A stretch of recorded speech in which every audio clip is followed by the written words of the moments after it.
এদের রক্তে দোষ আছে, নরপশু নরাদম, এইগুলারও কিন্তু একদিন ইতিহাসে সীমার রে কিন্তু কেউ শ্রদ্ধা করে না, মোহাম্মদী ব্যাগকে কেউ শ্রদ্ধা করে না।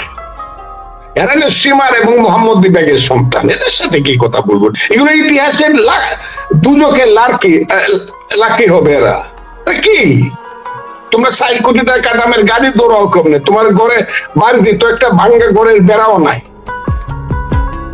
এই যে মানসিকতা, আপনি তাদের কথা শুনতে বলেন আমাকে, যারা বিয়াদবের মতো কথা বলে। আমার নাম বলার সময় এটাও বলে না জনাব ফজলুর রহমান, অথবা ফজলুর রহমানও বলে না। ফর এক্সাম্পল আমি আপনাকে বললাম, এরা আমাদের দেশ ঠিক করে দিবে না, এরা দেশের মালিক না, দেশের মালিক হলে জনগণ।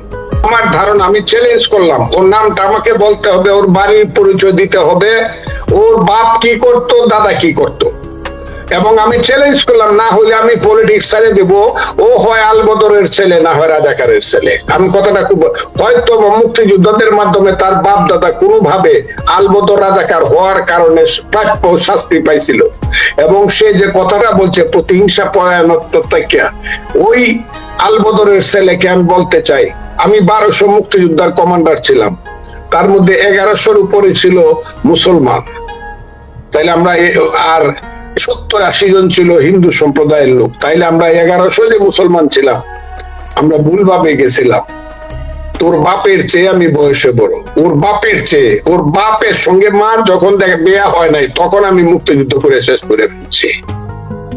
এইসব যারা বলে, এদেরকে বাংলাদেশের মানুষ কিন্তু চিহ্নিত করে রাখবে। আমি কথাটা বললাম, সমন্বয়করা এবং কি ছাত্র, বৈষম্য বিরোধী ছাত্র সমন্বয়করা যেভাবে গালাগালি করলো বা এখনো করতেছে, এইরকম আমরা, তারা না ইসলামী দল করে, তারা না ধর্মের নামে রাজনীতি করে, যারা ধর্ম ইসলামের মতো মহান ধর্মের নামে রাজনীতি করে, তাদের মুখ এত খারাপ, তারা এত কুৎসিত ভাষা বলতে পারে, তারা মুরব্বীর সাথে এত বেশি বেয়াদবি করতে পারে, তারা কি বাপের সাথে এরকম বেয়াদবি করে ঘরে?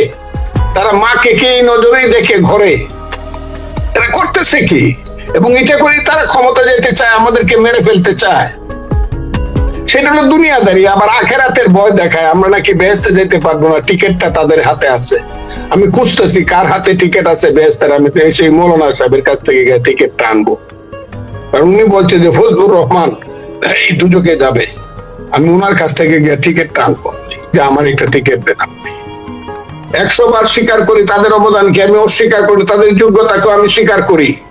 কিন্তু তারা মানুষের সঙ্গে ফিলোসফিক্যালি মানুষকে ভুল বুঝাইছে, প্রতারণা করছে। তারা বলতে চায় ইসলামী ছাত্র শিবির নামধারী একটা ছাত্র সংগঠন এই আন্দোলনের ভ্যানগার্ড বুঝে, আর ওই ছেলেটাকে বলে মেন্টর নাকি মাস্টার মাইন্ড। এগুলো কি?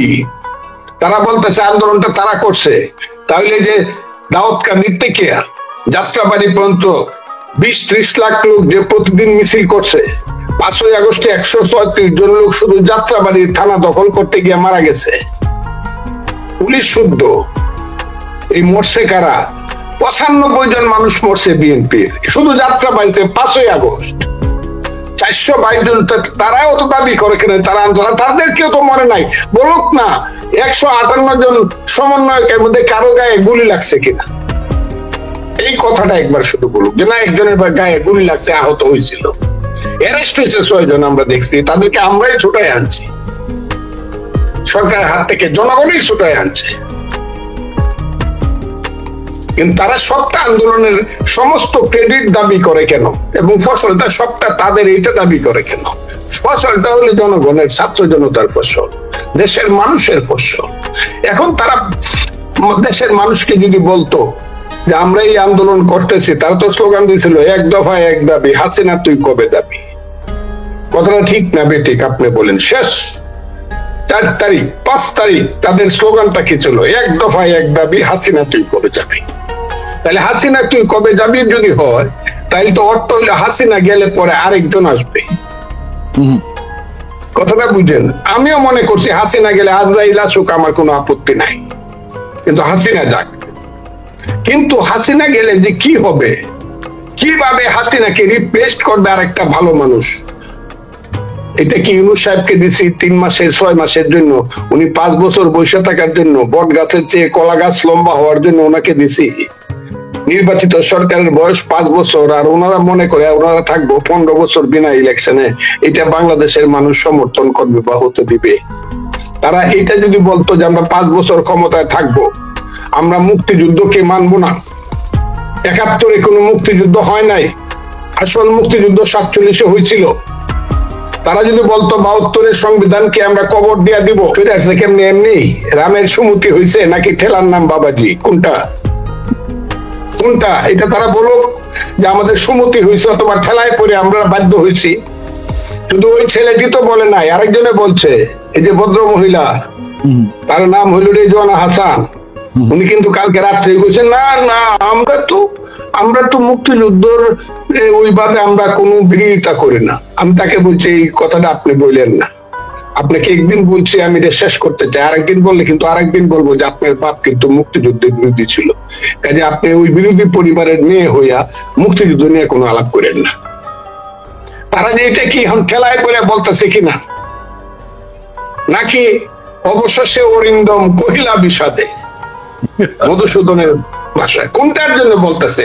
এটা কি তাদের মনের কথা নাকি মুখের কথা? অবস্থাটা মুক্তিযুদ্ধের বিরুদ্ধে যারা ফাইট করবে দেশে তারাই পরাজিত হবে, তারাই এখন আপাতত কেউ না কেউ তাদেরকে বুঝাইছে, এবং সেই কারণে বলতেছে আচ্ছা বাবা 6 মাস যা কইছি এখন তুক্কু দিলাম, আপাতত বললাম যে না না না মুক্তিযুদ্ধ মানন লাগবে। আর 24 এই যে বলছে, কিন্তু দেখলাম একটু আবার দেখলাম 69 আর 24, 71 আর 24 এই দুইটা শব্দ একসাথে উচ্চারিত হবে না। এদের রক্তে দোষ আছে, নরপশু নরাদম, নারী হত্যা শিশু হত্যা করে বড় বড় করে কয়, আর আলবদরের ছেলেরা এদের স্টেটমেন্ট নেয় আর হাততালি দেয়। এইগুলারও কিন্তু একদিন ইতিহাসে সীমার রে কিন্তু কেউ শ্রদ্ধা করে না, মোহাম্মদী ব্যাগকে কেউ শ্রদ্ধা করে না। এরা সীমার এবং মোহাম্মদী ব্যাগের সন্তান, এদের সাথে কি কথা বলবো? এগুলো ইতিহাসের দুজকে লাকি হবে। এরা কি তাদের সাথে আছে 2-3 জন, এদের সবার নাম সমন্বয়ক। এরা এখান থেকে টিকিট দিয়ে দেয়, এই যে কার্ডটা লয়ে যাও তোমরা সমন্বয়ক। জীবনে ছেলেটি পলিটিক্স করে নাই, এই কার পুত্রে মানুষে জিজ্ঞাসা করে থানায় গেলে, এই কার পুত্রে নাকি সমন্বয়ক? ও কালুর পুত। কালু কি করে? কয় মাটি কাটে। ও কি করতো? পলিটিক্স কোনদিন করতো? ফান্দোহনদারি করতো। এই ছেলেটিকে সমন্বয়ক বানাচ্ছে, তার ডরে ওসি কাঁপে, ইউনু কাঁপে। এটা তো একটা অপসংস্কৃতি শুরু হয়েছে, অপসংস্কার। 3টা জেনারেশন নষ্ট হয়ে যাচ্ছে, লেখা নাই পড়া নাই, সব শুধু সমন্বয়ক হইতে চায়। আর ডিসি সাহেবের সাথে বৈশা, অফিসিয়ালদের সাথে বৈশা, চাকরি বাকরির ব্যাপারে টাকা পয়সা নিয়ে তারা নিজেদেরকে ধনী মানুষ হিসেবে প্রতিপন্ন করতে চায়, লেখাপড়া করতে চায় না। আপনি কি বলতে চান যে তাদের ইচ্ছা? আর এরা যারা, আমি ধরি তাদের মধ্যে 2 জন বেস্ট বয়, সমন্বয়ক না, সমন্বয়ক ওই যে বৈষম্য বিরোধী ছাত্র, তার নাম বলেন, একজনের নাম হইলো হাসনাত আব্দুল্লাহ, রাইট, 1 নম্বর, 2 নম্বর সার্জিস আলম, রাইট, 1 এবং 2। তাদের 6 মাস আগে চেহারা কি ছিল, এখন তাদের চেহারা কি হয়েছে? মানুষ তো দায়িত্ব পাইলে পরে, আমেরিকার মতো রাষ্ট্রপতির প্রেসিডেন্টের দায়িত্ব পাইলে পরে ওবামার মতো লোকের শরীর হালকা হয়ে যায়, কাজ করতে করতে চেহারা নষ্ট হয়ে যায়। আর এদের চেহারা কেন টমেটোর মতো লাল হইল? এরা কেন সকাল বিকাল রাত্র দুপুর 4টা পোশাক বদলায়? আমি তাদের পিতা, তারা আমার সন্তান, আমি তাদের কাছে হাত জোর করে তোমাদের মানসিকতার কথা বলতে, এই মানসিকতায় তো আমার দেশে যুব সমাজ, ছাত্র সমাজ, তরুণ সমাজ গড়ে উঠবে না। তোমরা 4 কোটি টাকা দামের গাড়ি দৌড়াও কমনে, তোমার ঘরে বাড়িতে তো একটা ভাঙ্গা ঘরের বেড়াও নাই। এই যে মানসিকতা, আপনি তাদের কথা শুনতে বলেন আমাকে, যারা বিয়াদবের মতো কথা বলে। আমার নাম বলার সময় এটাও বলে না জনাব ফজলুর রহমান, অথবা ফজলুর রহমানও বলে না। ফর এক্সাম্পল আমি আপনাকে বললাম, এরা আমাদের দেশ ঠিক করে দিবে না, এরা দেশের মালিক না, দেশের মালিক হলে জনগণ।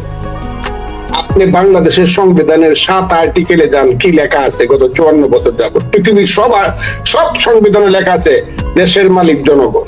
সেই জনগণের কাছে যান, ভোটের রায় নেন, দেখেন কে বলে জনগণ কাকে দায়িত্ব দেয়। আমি তো সেই কথাটা বলছি। এটা বললেই আপনার মুখ কালো হয় কেন? কেন আমাকে বকাবকি করেন আমি গণশত্রু, আমি ভারতের দালাল? এই কথা কেন বলেন? আমি ভোট চাইলে ভোট করবেন না? একটা ভোটের জন্য 30 লক্ষ লোক মারা গেছে। 1970 সালের 7ই ডিসেম্বর একটা ভোট দিছিল, শেখ মুজিবুর রহমানের নৌকা মার্কায় আওয়ামী লীগ দিছিল, সারা পাকিস্তানের মেজরিটি বানাইছিল। ইহিয়া খান ভুট্টোরা মানে নাই বলি যুদ্ধ হয়েছিল বাংলায়। যদি সেদিন ক্ষমতা দিত যুদ্ধটা তো হইতো না। একটা ভোটের জন্য যদি যুদ্ধ 30 লাখ লোক মারা যেতে পারে, এটাই তো মেন জিনিস। সেই ভোটটা চাইলে আপনি আমাকে ভারতের দালাল বলবেন, গণশত্রু বলবেন।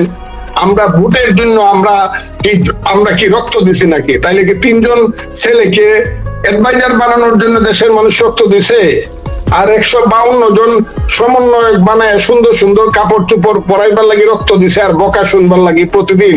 আর নিজেরা অফিসে মারামারি করে, মেডিকেল হাসপাতালে যাবে, রাজপথে মারামারি করে পড়ে থাকবো। তার জন্য মানুষ ভোট তাদের বিরুদ্ধে সাথে আন্দোলন করছিল না 5ই আগস্ট। ভোট করার জন্য যদি না করতে, কিসের জন্য করছে? আমাকে যদি সে বলে ভোট করার জন্য আমি আন্দোলন করি না, আমি বলবো তোমাকে তো আমি ওই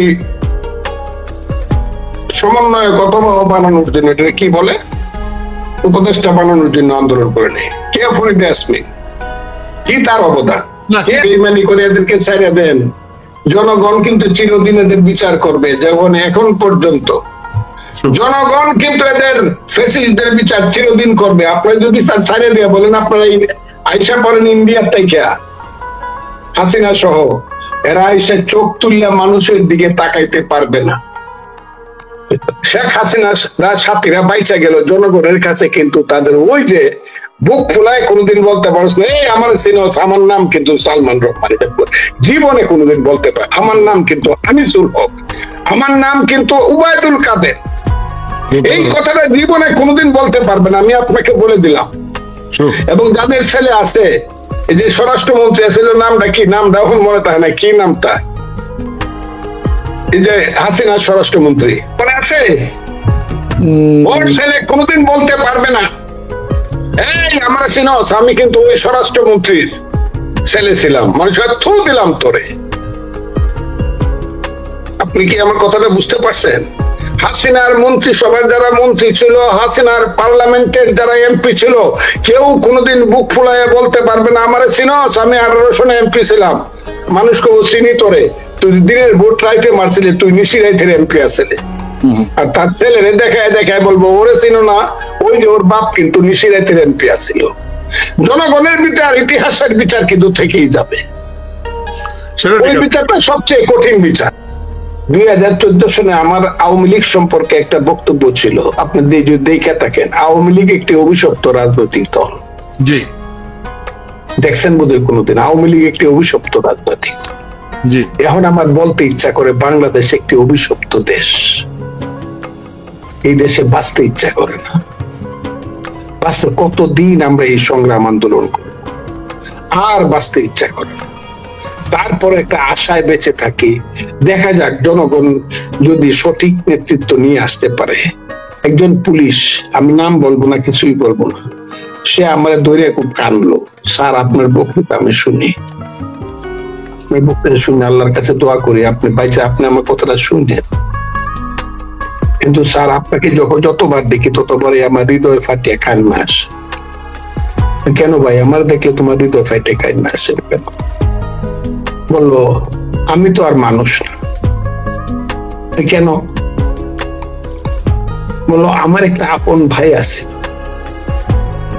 সে ASI ছিল, অ্যাসিস্ট্যান্ট সাব ইন্সপেক্টর। স্যার আপনাকে কি বলবো, আমার ভাইটাকে বিনা কারণে গুলি করে মেরে ফেললো। সে কিন্তু রাইফেল হাতে ছিল, ইচ্ছা করলে গুলি করতে, সে কিন্তু গুলি করে নাই, কিন্তু আমার ভাইটাকে গুলি করে মেরে ফেললো। কারা মারলো স্যার আমি ডরে কইবো না, এখন আর কইবো না। কিন্তু আপনারা তো স্যার সবার বিচার চান। পুলিশ কি মানুষ না? তার কি মায় কান্দে না? আমার মা বাবা তো চিরদিন কানবে। আপনি কথাটা খুব বোঝার চেষ্টা করেন। আপনি যে পুলিশকে ঠিক করতে বলতেছেন, পুলিশেরও তো মা বাপ আছে কিনা? একজন লোকে কি কোনোদিন বলছে পুলিশ যতই অন্যায় অপরাধ করে থাকুক, নিরপরাধ ভাবে যদি কোনো পুলিশ নিহত হয়ে থাকে, সেটার ব্যাপারে তার মা বাপরে আমরা দেখবো বিচার না করলো? আপনি আমার কথাটা কি বুঝতে পারছেন? বুঝছি। তাহলে এদেরকে কেমনে আপনি ঠিক করবেন? যার মনে এক কথা, আমরা তো মানুষ না, আমরা তো হলাম পুলিশ, আমাদেরকে হত্যা করলে তো কোনো বিচার হবে না। জিনিসটা এই জায়গাতে চলে গেছে, পুলিশের মোরালিটিটা ওই জায়গায় চলে গেছে।